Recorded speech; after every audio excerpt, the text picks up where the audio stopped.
A Russian man died during a sauna competition. Mm-hmm. The name of the competition is the Sauna World Championships. He was 60 years old, and he was sitting in a room that was 230 degrees. He was burning so bad that his entire body started bleeding.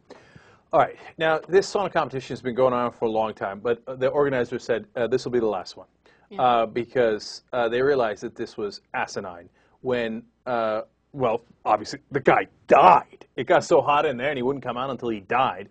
But it turns out they blister all up and down their backs and their skin anyway, normally to win this competition. And that the bigger guy you saw there with the mustache that needed to be policed, he's the Finnish guy that keeps on winning. He's like five-time champion. And so the other guy thought he was going to be a tough guy and stay in there with him, even though he's 60 years old. And oof, and all of his skin peeled, and he burned alive, basically. Yeah. And previously, some sports announcer had gone to cover this and called it the dumbest competition in the world. Right. It was an ESPN reporter.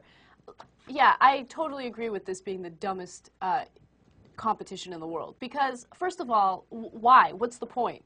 Like, what are you going to get out of this other than bragging rights? And if you do get bragging rights, it's kind of lame. Like, hey, I won this sauna competition. Who cares? Like, they're not even winning any type of award. It's so, to me, it's so weird. But, you know, there was one person quoted in this article who said, well, you know, people aren't really going to understand the culture.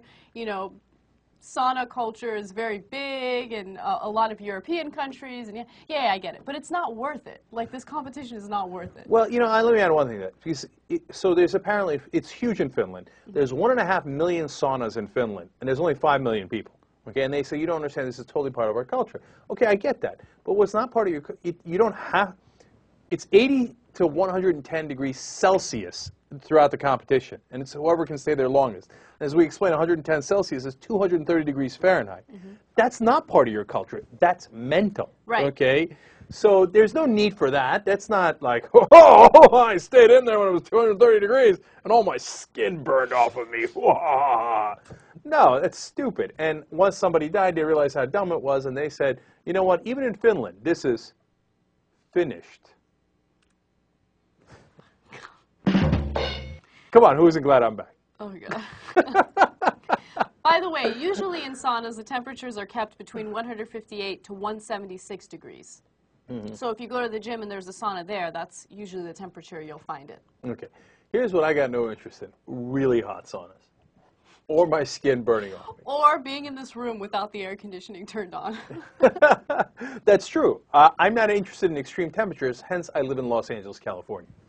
Makes sense, right? Now, I've been in saunas. To me, it's not a tough guy thing. I'm like, yeah, it's really hot in here. No interest. None. And then they're like, oh, yeah, it'll burn off some calories. No, it won't. It'll burn off water, and then you drink the water, and you gain it back. It's dumb. Well, okay? It does get your heart rate up a little bit. So you will burn calories. Come on, dude. And Go it's for a also jog. good for your skin. Go for a jog.